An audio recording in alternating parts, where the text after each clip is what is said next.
It's Persona's 30th anniversary this year, and we know Atlus are going to roll out that red carpet to celebrate what has become its biggest franchise.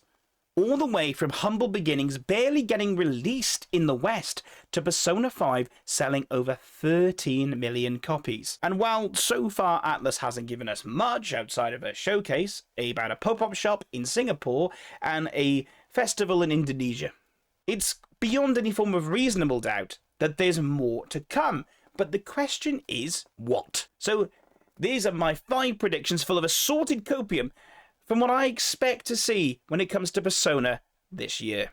But we're going to start with some honourable mentions, and these kind of feel like givens at this point, and they didn't kind of feel worthy of their own spot on the list, but we move. I expect we're going to see a new line of figure launches. Atlus and Sega have partnered with figure makers such as Good Smile and Taito before, and generally Sega liked to have prize figures when it had arcades.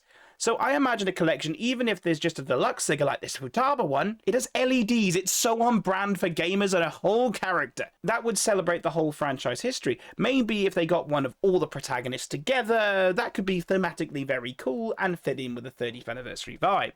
I also think we're very likely to see more collaborations, mainly pop-up cafes, but we might see some more pop-up shops in general. We've already seen one announced in Singapore, but I expect there would be another one in Japan maybe later in the year, potentially when the tourist season is more prominent. Although, I think it'd be cool if we get one in the UK again. When P3 came out, we ended up with a small pop-up ramen bar in London.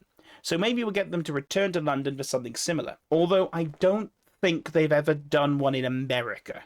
So that could also be cool to finally bring that together, and if I'm wrong, let me know in the comments. I just wasn't able to find one they'd ever done. First up, a remake or remaster of Persona 1 and 2. Now, Persona 1 and 2 were the OGs, and while both of them aren't necessarily like the new Sona games in style, as they followed on way more in line with the mainline Shin Megami Tensei series. They are still a major part of the series' legacy and identity as it began to explore and draw on the outline of the canvas for the series, as it continued to find its identity, which was drawn out more completely in Persona 3, and further streamlined as the series continued. Now, the plots of both of the games laid some significant framework for what came after and set up lots of franchise staples.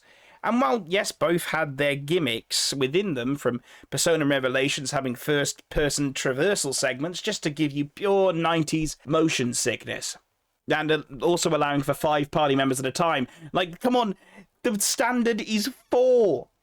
That's enough to deal with. 5 is just insane. And Persona's 2 cast were quite prominently made up of adult characters, particularly in the second part of the duology, and that brings me on to the point. It was a duology, creating one complete story, and is the closest we've had to effectively a direct sequel to a Persona game. The next direct sequel is kind of Strikers. Now, when it was Persona's 25th anniversary, they released this promotional image, and it included the protagonist from these games. Surprising basically everyone, as everyone knows, Atlus likes to ignore their existence. Hey, Atlus, you've got a visitor. Oh, do I? Is it Persona 5? I love it when Persona 5 visits. No, not them. It's Persona 4 then. I've got some good stuff for Persona 4. I got some good stuff for them. No. Not them either. It's actually, they said that they're called Persona 1. They've also got Persona 2 with them. Who? Doesn't ring a bell.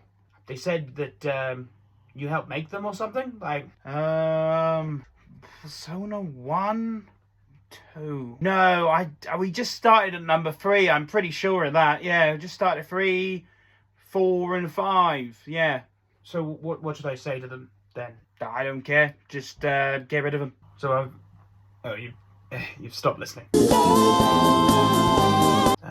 I'll just tell them you're busy or something. So I think they must have something cooking, because otherwise, making a big point of these games seems strange. If you ask me, I think they're going to do something similar to what they did for Persona 3 Portable and Persona 4 Golden. And hear me out.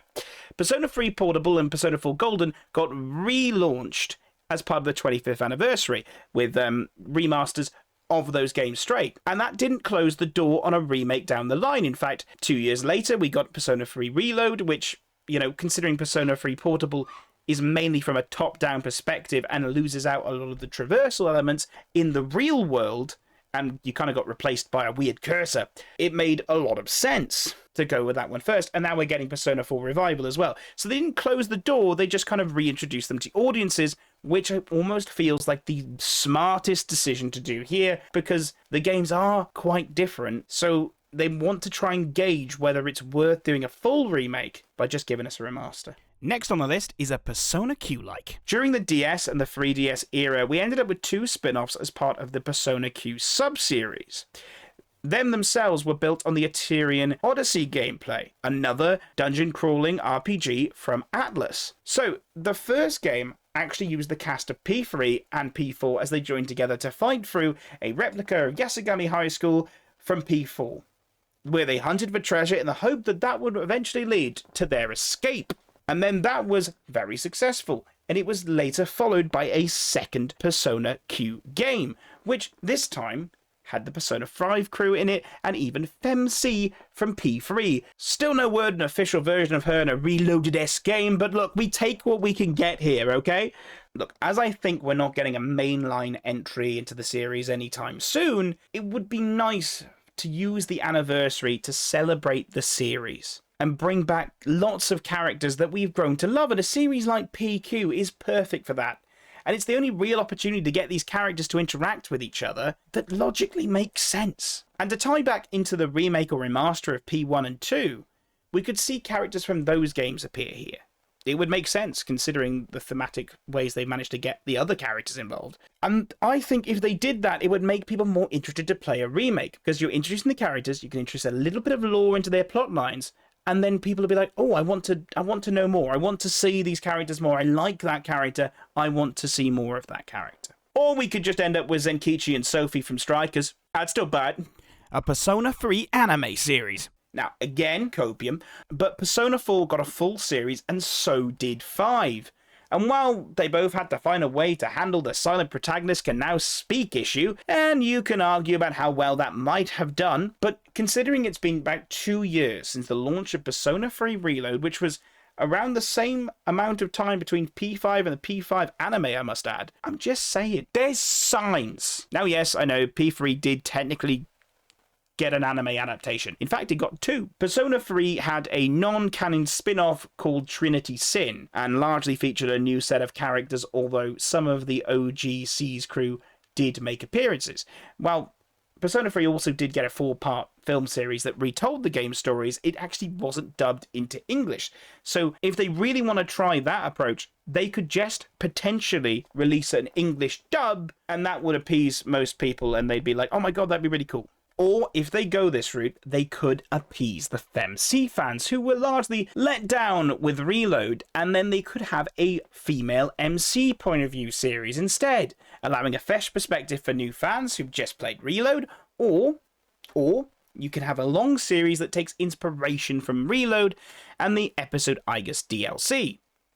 Or they could do the extreme curveball approach with it and do another anime exclusive series featuring characters we've never seen before and crafting a new narrative for us to get our teeth into. Also, then they get a new mascot character that they can use to sell merch of to us. They like money, I think. Persona 5 Arena. Well, yes, I'm sure lots of fans will be letting out an exhaustive sigh as Atlus just can't stop milking Persona 5. With Persona 5 having a dancing game, a kind of direct sequel, Persona Q2, a tactics game, can't forget that one. But Arena is the last of the spin-offs we've seen in the past that Persona 5 hasn't had yet. And, well, the P4 Arena game, it also brought in the P3 cast. So finding a way to bring all the cast together to tell another full story for the guise of a fighting game could not just celebrate the game's history, but also bring back a beloved spin-off and also make lots of fighting game fans happy in the meantime. Also gives me an excuse to commit and buy a fight stick pad and spend money. Maybe if they did that, they could commit and they could do a collaboration with one of the fight stick pads to make a Persona special one. I don't know, copium, right? Persona 4 Revival. While we can all agree that Persona 4 Rewind was right there for the taking, we're stuck with it now, so we just got to suck it up and deal with it. Now, I just want to make this clear. I don't think we're going to see it come out this year. Sadly, I think considering all we've seen so far is a rather barren view of Inaba's main street, which, I mean, it's on brand for the themes of the game and Anjunez's inevitable domination of this small town and my brain. Every day's great at your tuneness. I don't think they're as far through development as they predicted they'd be by now. And honestly, let's take their own motto and use it against them. Take your time. On top of that, any marketer worth their salt will probably be skeptical of launching around the time of GTA 6 because casual fans' attention will be dragged elsewhere and internet chatter will drown out any news of the game's launch. And we all know GTA 6 is very likely to break sales records on its launch. Instead, what I think we will see is a more full announcement with a new voice cast front and center. They'll likely also show off a lot of the dungeons once again, and then a release date, which, based on Persona 3, I think is going to be February 2027, and I'm prepared to put money down on that one. Well, those are 5 things I'd like to see as part of the Persona's 30th anniversary. Do you think I've been huffing copium?